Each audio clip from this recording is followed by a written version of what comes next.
canal Roma Games e estou aqui com o terceiro episódio da série do RomaCast. Estou aqui com a minha professora de inglês, Ana Clara. Gostaria de se apresentar?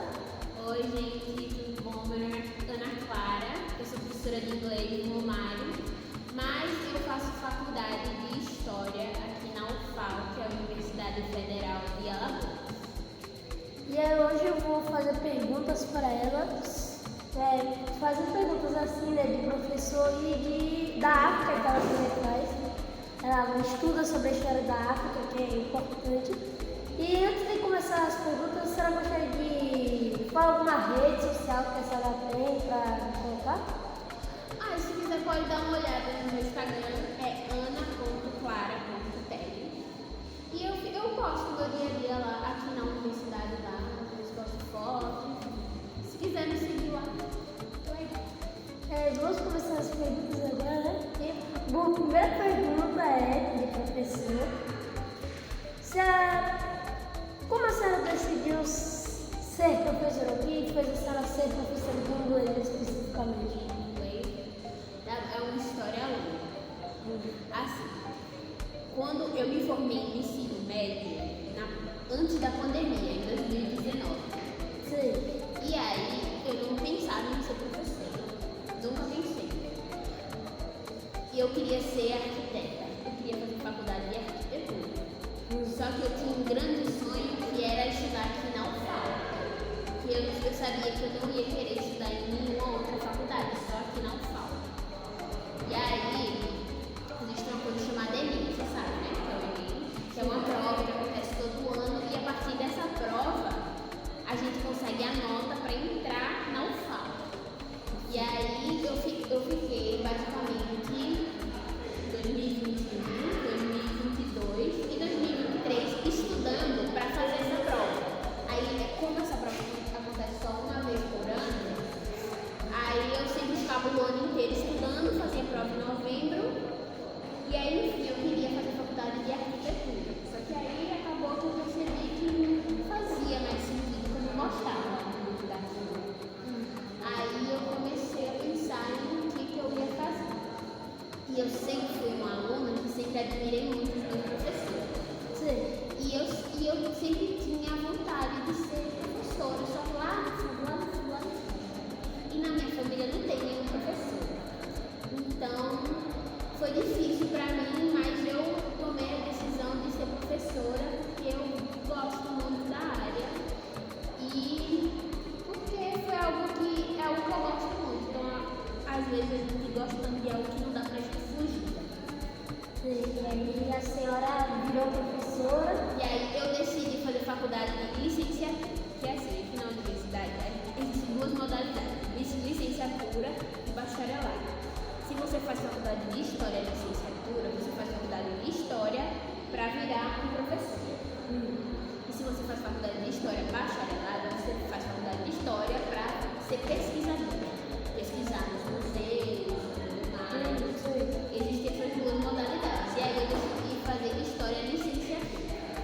E aí eu me tornei professora de inglês porque eu já sabia o inglês, então eu tenho um certificado, tenho inglês fluente.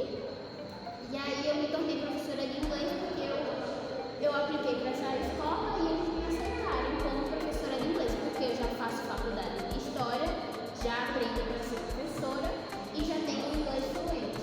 Poderia dar aí umas palavras em inglês para a gente aí uma frase? Não, tenho vergonha.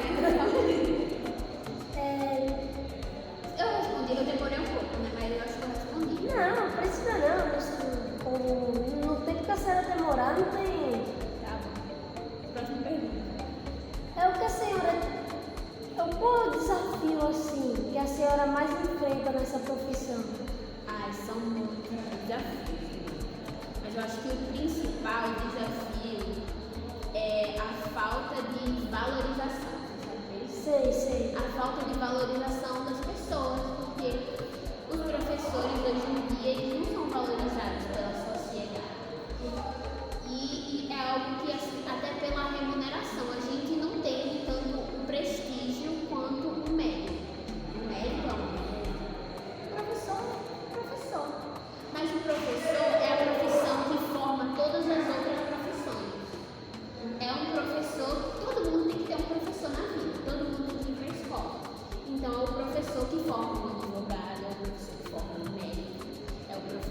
forma outro professor e assim vai, entendeu? Por isso que é muito importante essa profissão.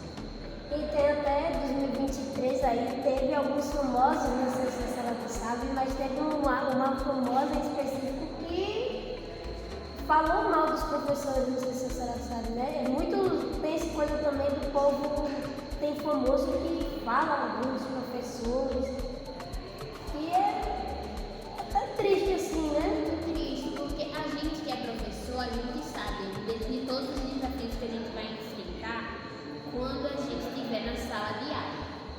Porque imagina você, professor, em uma sala de aula com 30 alunos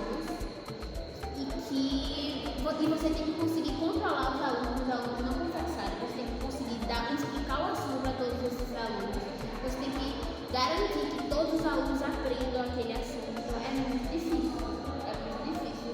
E somado a isso, a gente não tem a valorização, a gente também tem. Você conhece a palavra precarização? Precarização. Precarização é algo que falta, sabe? Sei. É uma falta. É algo que. Como que eu posso explicar?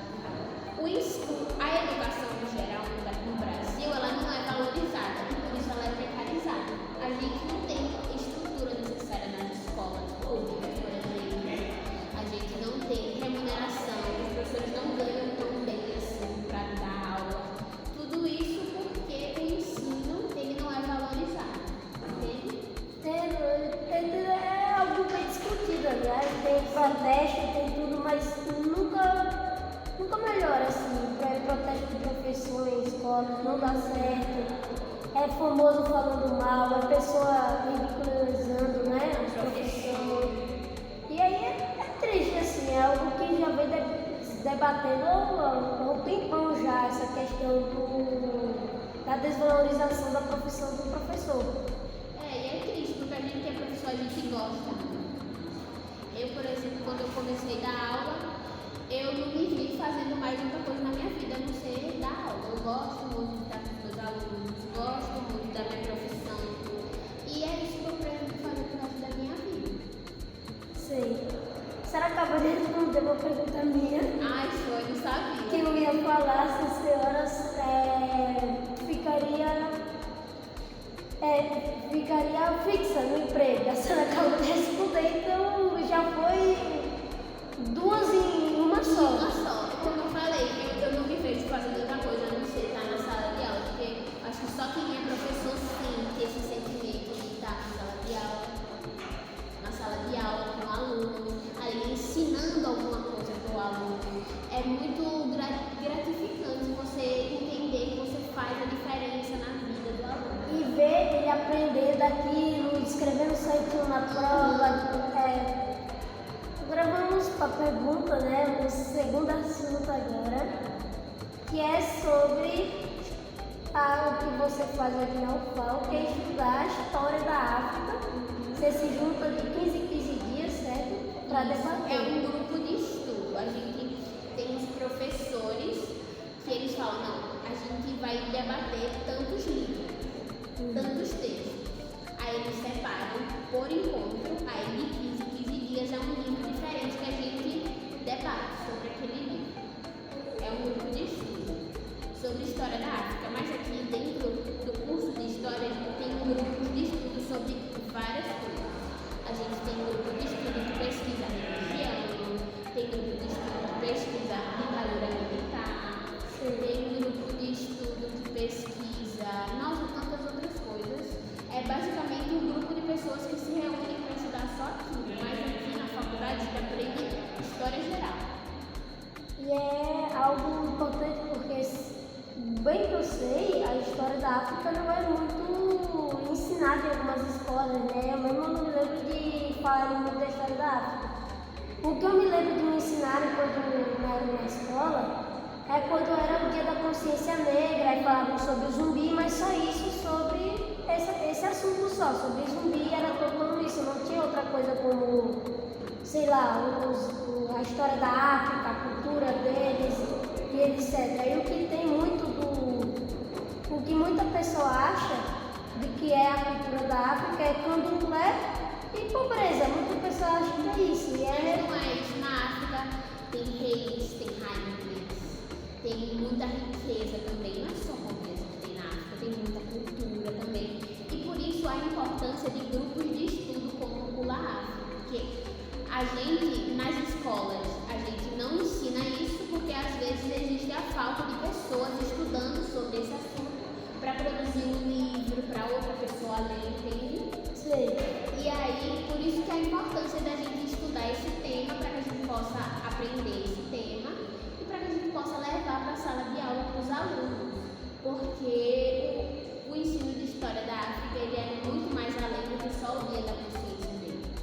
O zumbi ele foi muito importante, sim. O Dia da Consciência Negra é muito importante, sim. Mas a gente tem que estudar também ao longo do ano todo, sabe? Porque o Brasil ele foi um país que foi colonizado pelos portugueses, mas os africanos vieram para cá porque eles vieram escravizados. E o povo brasileiro foi formado por essa junção de nações diferentes. Veio gente de Portugal, veio gente da África, veio gente da Holanda e veio os indígenas que já estavam aqui. E tem muitas outras figuras que eles também não retratam no Dia da Consciência Negra. Retratam mais do zumbi, mas tem A Dandara, que foi a parceira do zumbi, também ela era muito importante, liderança lá no Quilombo. Tem o Cangaru. O Cangaçu não fez muita coisa na história, mas ele também é um personagem importante, o Cangaçu. Ele vivia ali numa parte praticamente livre, né? Uma parte mais ou menos livre, ele vivia ali, mas ele conseguiu aquilo ali. O Cangaçu, ele fez um acordo lá para conseguir aquela parte, não foi? E eu não sei se vocês sabem, mas a Serra da Barriga, né? Que é o lugar onde o zumbi vivia, o Quilombo, é um lugar que ele é tombado. Você sabe o que isso significa? Tombado? É um lugar que, tipo assim, por exemplo, uma casa que é tombada, é uma casa antiga, você não pode fazer reforma, ela é protegida pelo governo, porque é muito importante. Tem um valor histórico muito importante. Então você não pode mexer lá, porque é importante. E a Serra da Barriga ela é tombada, é o maior quilombo da América Latina. Então imagine como que o zumbi foi tão grandioso de liderar esse quilombo, que foi o maior quilombo da América Latina. Foi o espaço onde a maioria da população negra resistiu e muita gente vinha de outros estados para o quilombo dos Palmares, que é aqui em Alagoas, fica no norte de Alagoas. E aí muitos escravos fugiam de outros estados e vinham para Palmares porque eles sabiam que era um lugar de resistência, um lugar que eles iam ficar juntos ali de outras pessoas que também estavam fugindo da escravidão. E eu já fui pra lá, só não tem vídeo no meu canal, na época que eu fui eu ainda não estava criando o canal, acho que 2022, alguma coisa assim. Mas lá eu acho que eu fui no Dia da Consciência Negra mesmo. E é legal, principalmente no Dia da Consciência Negra, que tá cheio de gente, tem os espetáculos lá, né, um showzinho legal. E tem aqueles, eu vou chamar de ópera, né, de palha, tem lá também. E tem umas placas, e lá você pode parar para ler aquelas placas que conta lá uma parte do que aconteceu ali. E algumas pessoas não entendem que a cultura da África também é muito legal, muito diversa e muito importante, porque a gente, como brasileiro, a gente se formou através da África, entende? Mesmo como os africanos vieram para cá, eles também ocupam esse espaço, você entende? E a nação brasileira ela foi formada por pessoas que vieram da África para cá. Então tem muita gente que é descendente de africano que mora aqui. E é muito importante a gente ter estudo e transmitir isso nas escolas para outras crianças, para que as crianças entendam que a África ela não é só pobreza, ela também tem muita coisa boa que vem de lá, um continente inteiro, que existem muitas pessoas diferentes, muitas religiões diferentes, culturas diferentes, então muitas línguas também que são diferentes. Então é muito importante a gente estudar isso para poder passar para as escolas, para as crianças, porque eu, por exemplo, na minha escola eu não estudei sobre isso. Eu vim estudar aqui quando eu entrei na UFAL já. acho bem interessante também, já tiveram 2 professores que já passaram pelo GumaCast e todos os assuntos deles foram interessantes, principalmente no segundo episódio que é com uma professora minha chamada Eliane, que ela trabalhava na química forense. E tu assistindo aí, se quiser assistir esse GumaCast que eu tô falando, só ir aí no vídeo do meu canal. Mas ela trabalha em química forense e é com a entrevista da Jeane. Gostei muito daquele episódio também, porque era legal, né? Espalhar essa história pelas escolas, né? E é muito importante que a gente estude isso nas escolas e espalhe isso, para que todo mundo entenda que a África também é muito importante e muito legal. E fugir daquele coisa de... Porque todo mundo achou mais ou menos isso, né? Que é pobreza extrema e é política e só isso. Tem muitas pessoas que só acham que a África é formada nisso. E tem muitas outras coisas na África. Eu acho que se a gente encontrar minha professora, a gente pode conversar com ela, que ela é professora, Flávia, que ela é professora da disciplina de História da África. Então ela sabe tudo sobre a África. Tudo não, porque é muito difícil saber tudo sobre algum assunto. Mas ela sabe muito. E aí você pode fazer algumas perguntas para ela, que eu tenho certeza que ela vai amar responder você. Então... Quer mais? Nossa, se a senhora tem vergonha, né? Mas poderia contar alguma curiosidade que muitas pessoas não sabem sobre a África? Uma curiosidade que muitas pessoas sabem sobre a África. Não sabem. Não sabem. Eu acho que tem muita gente que não sabe que o Egito, sabe o Egito? Sim, sei. O Egito faz parte da África. Porque o Egito é um país que ele é desenvolvido em comparação aos outros países da África. E aí tem gente que acha que o Egito não faz parte da África, faz parte de outro continente, mas não, o Egito está dentro da África. O Egito que tem as pirâmides, o Egito que tem toda aquela cidade grande e bonita, está dentro da África, porque na África também tem cidades, também tem, enfim, muita coisa na África. E eu acho que é isso, que algumas pessoas, quando estudam Egito na escola, pensam que o Egito está fora da África, mas o Egito está dentro da África. Então, obrigada por participar aqui do 3º episódio do GumaCast que eu estou fazendo, né? É uma série nova do meu canal de entrevistas. Gostei. Gostei muito também, Romar. Gostaria de dar a finalização do vídeo? É isso, filhos, gente. Se inscrevam no canal do Romário. Podem me seguir no Instagram se vocês quiserem. E é isso. Foi muito bom aqui ter essa conversa. Já. Dia todinho vem pra cá à noite, né?